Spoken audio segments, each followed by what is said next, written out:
मधुबन के बाबा मुरली वाले, आपका क्या कहना, आपका क्या कहना। ओम शांति।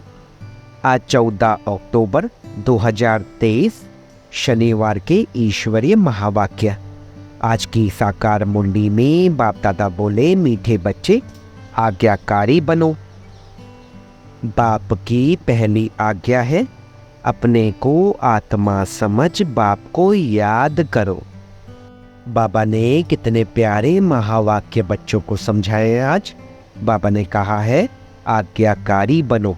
बाप की पहली आज्ञा है, अपने को आत्मा समझ बाप को याद करो। प्रश्न, आत्मा रूपी बर्तन अशुद्ध क्यों हुआ है? उसको शुद्ध बनाने का साधन क्या है? उत्तर, वाहियात बातों को सुनते और सुनाते आत्मा रूपी बर्तन अशुद्ध बन गया है। इसको शुद्ध बनाने के लिए बाप का फरमान है, ईयर नो इवन सी नो एरे। एक बाप से सुनो, बाप को ही याद करो तो आत्मा रूपी बर्तन शुद्ध हो जाएगा। आत्मा और शरीर दोनों पावन बन जाएंगे। आज का गीत जो पिया के साथ है। ओम शांति। ओम शांति का अर्थ तो बच्चों ने समझा हुआ है। बच्चों को घड़ी घड़ी पॉइंट्स दी जाती हैं। जैसे घड़ी घड़ी कहा जाता है, बाप और वर्षे को याद करो। यहाँ कोई मनुष्य की याद नहीं है।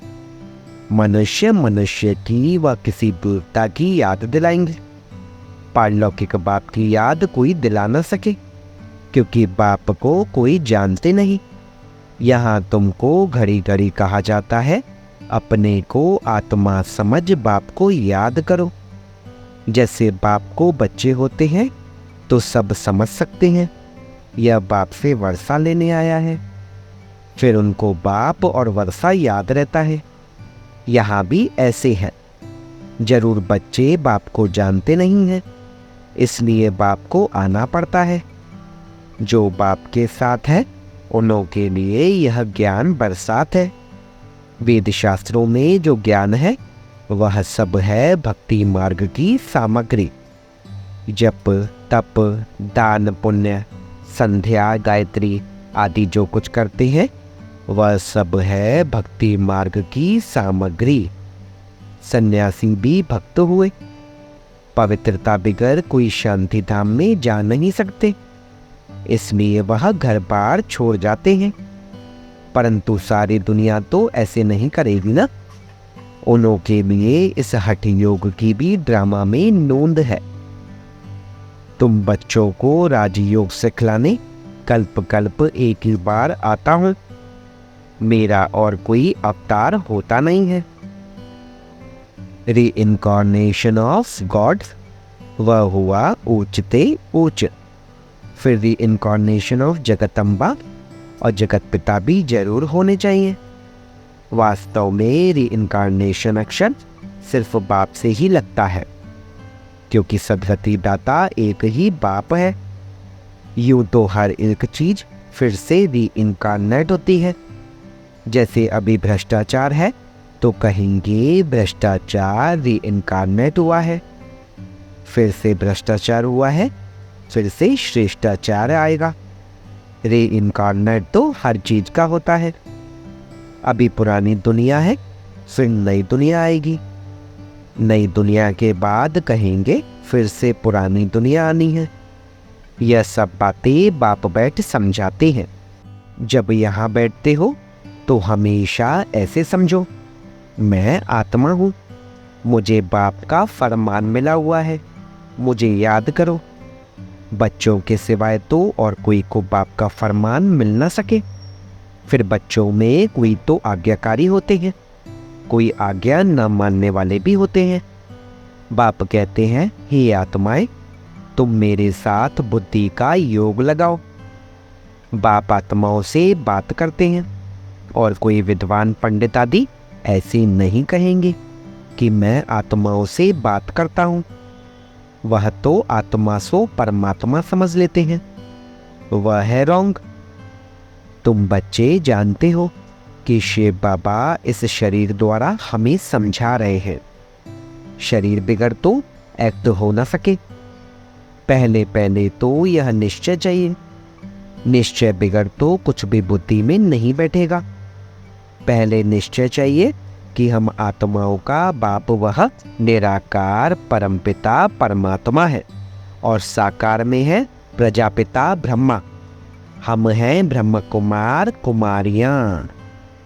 शिव के तो सब आत्माएं बच्चे हैं, इसलिए शिव कुमार कहेंगे, कुमारी नहीं।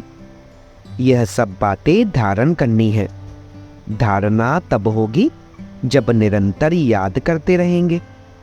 याद करने से ही बुद्धि रूपी बर्तन शुद्ध होगा। वाहियात बातें सुनते सुनते बर्तन अशुद्ध बन गया है, उसको अब शुद्ध बनाना है। बाप का फरमान है, मुझे याद करो तो तुम्हारी बुद्धि पवित्र होगी। तुम्हारी आत्मा में खाद पड़ गई है, अब पवित्र बनना है। सन्यासी कहते हैं आत्मा निर्लेप है। बाप कहते हैं आत्मा में ही खाद पड़ी है।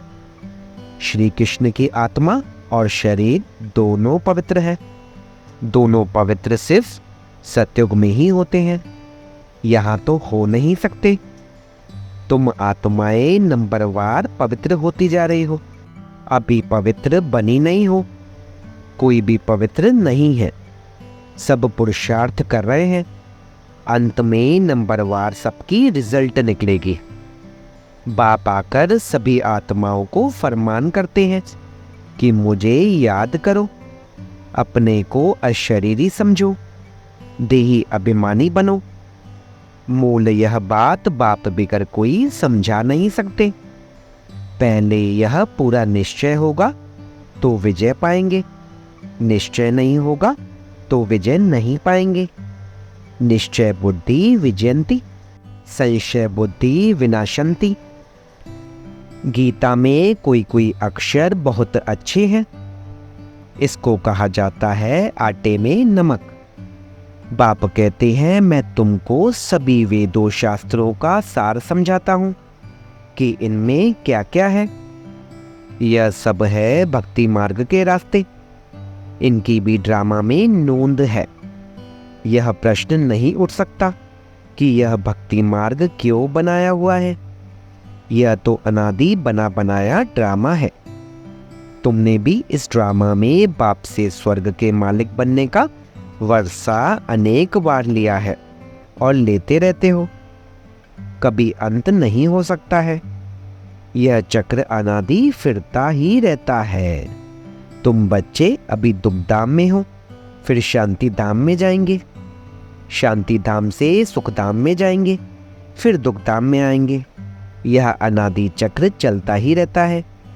सुख धाम से दुख धाम आने में तुम बच्चों को 5000 वर्ष लगते हैं, जिसमें तुम 84 जन्म लेते हो। सिर्फ तुम बच्चे ही 84 जन्म लेते हो, सब नहीं ले सकते। यह बेहद का बाप तुमको डायरेक्ट समझा रहे हैं और बच्चे फिर मुरली सुनेंगे व पढ़ेंगे या टेप सुनेंगे। टेप भी सब नहीं सुन सकते। तो पहले पहले तुम बच्चों को उठते बैठते इस याद में रहना है। मनुष्य तो माला फेरते राम राम जपते हैं, रुद्राक्ष की माला कहते हैं ना। अब रुद्र तो है भगवान, फिर इस माला में मेरु दाना इकट्ठा है। वह तो विष्णु के युगल स्वरूप है। वह कौन है? यह माता पिता जो फिर विष्णु के दो रूप लक्ष्मी नारायण बनते हैं, इसलिए इनको मेरु कहा जाता है। फूल है शिव बाबा, फिर मेरु यह मम्मा बाबा जिनको माता पिता कहते हो। विष्णु को माता पिता नहीं कह सकेंगे, लक्ष्मी नारायण को माता पिता तो उनके बच्चे ही कहेंगे ना। आजकल तो सबके आगे जाकर कहते हैं तुमेव माता च पिता त्वमेव।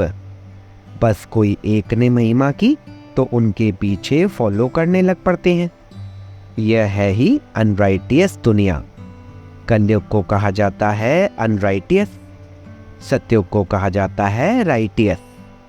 वहाँ आत्मा और शरीर दोनों पवित्र होते हैं।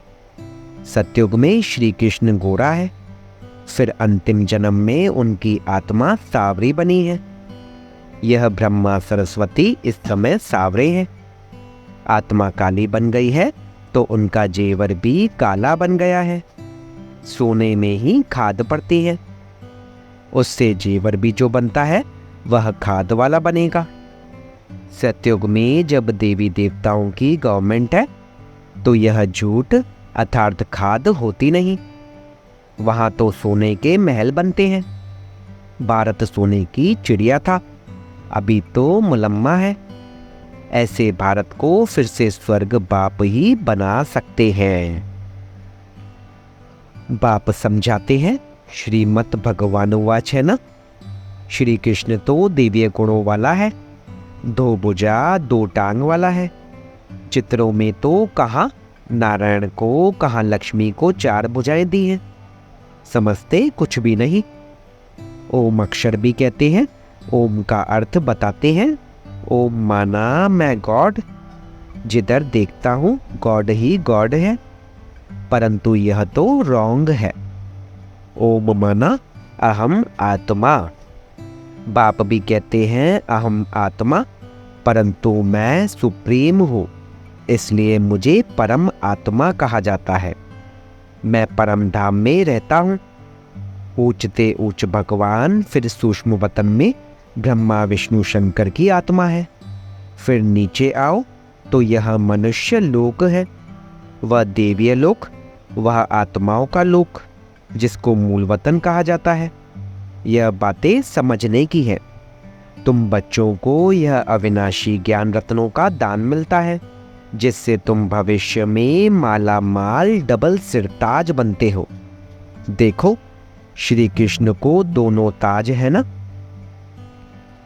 फिर वही बच्चा चंद्रवंशी में आता है तो 2 कला कम हो जाती है। फिर वैश्यवंशी में आएंगे तो और 4 कला कम हो जाएगी। फिर लाइट का ताज उड़ जाएगा, बाकी रत्न जड़ित ताज रहेगा।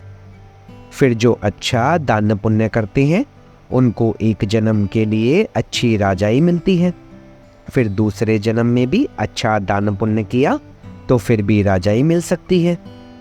यहाँ तो तुम 21 जन्मों के लिए राजाई पा सकते हो, मेहनत करनी पड़ती है। तो बाप अपना परिचय देते हैं, कहते हैं आई एम सुप्रीम सोल।